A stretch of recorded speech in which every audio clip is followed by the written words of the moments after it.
কিছু কিছু দুশ্চিন্তা আছে যেগুলো বাবা মা কখনো মুখে বলেন না, শুধু চুপচাপ দেখেন। সন্তানটা রাত জেগে পড়ছে, আগের মতো হাসছে না, মাঝে মাঝে বই খুলে বসে থাকে, কিন্তু মনটা অন্য কোথাও হারিয়ে যায়। ক্লাস 11-12-এ ওঠার পর অনেক ছাত্রছাত্রীর জীবন হঠাৎ বদলে যায়।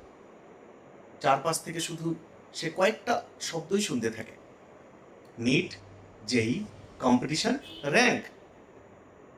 আর ধীরে ধীরে পড়াশোনাটা স্বপ্ন থেকে চাপ হয়ে যায়। একজন শিক্ষক হিসেবে আমি বহুবার এই পরিবর্তনটা খুব কাছ থেকে দেখেছি। অনেক ছাত্র আছে, তারা খারাপ না, শুধু একটু ভয় পেয়ে যায়। আর সেই সময় তাদের সবচেয়ে বেশি দরকার হয় একটা শান্ত জায়গা, যেখানে কেউ তাকে জাজ করবে না, বরং বলবে, ভয় পেও না, ধীরে ধীরে হবে।